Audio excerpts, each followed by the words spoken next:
આમ તો મેહુલભાઈએ હું સરકારમાં છું એટલે આટલે પહોંચ્યો એવું કહેવાય,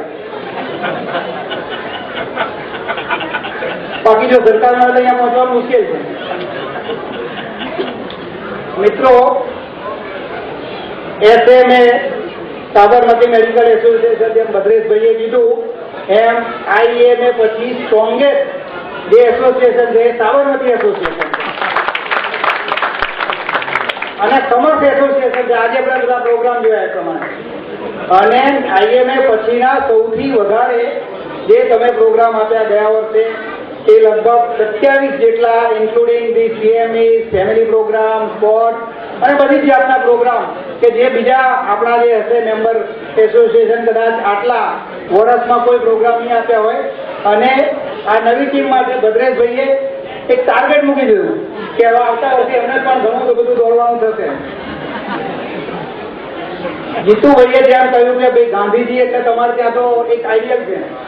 સાબરમતીના કિનારેથી ગાંધીજીએ જ્યારે કહ્યું અને કહ્યું કે ભાઈ હું આઝાદી લઈને જ આવીશ અને ગાંધીજી આઝાદી 1977માં લઈને આવ્યા, એક જ વર્ષ પછી ગાંધીજી એમનો દેહાંત થયો. પણ તમારે ત્યાં બીજા પણ એક બહુ જ અગત્યના કે દધીજી ઋષિનું લોકોએ નામ સાંભળ્યું હશે ભાઈઓ, સાંભળ્યું છે ને? દેવો અને દાનવોનું યુદ્ધ થયું અને એમાં દેવોને હારી જવાનું થયું.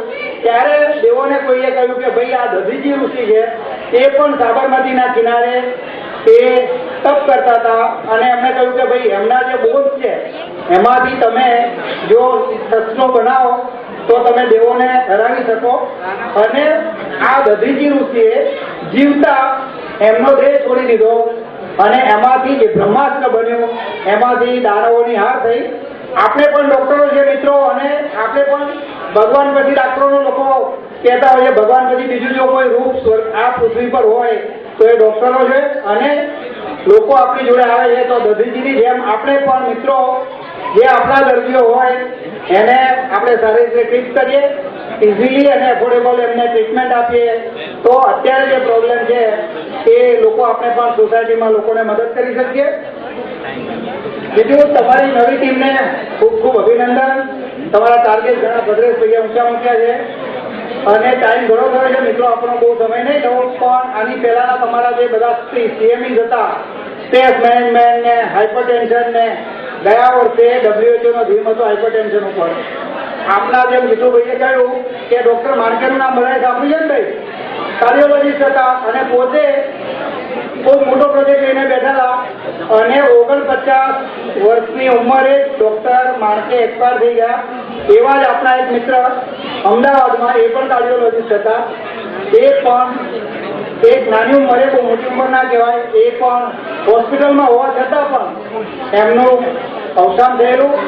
આપના જેમ જીતુભાઈએ કહ્યું એમ પૈસા જરૂરી છે, ફેમિલી માટે જરૂરી છે, છતાં પણ આવા બધા સ્ટ્રેસ ના આવે, આપણને તકલીફ ના પડે, ફેમિલીને નુકસાન ના થાય એ માટે જેમ સમીરભાઈએ કહ્યું એમ થોડીક એક્સરસાઇઝ એટલીસ્ટ અડધો કલાક કરો, ટાઈમ મેનેજમેન્ટ કરો, સ્ટ્રેસ મેનેજમેન્ટ કરો અને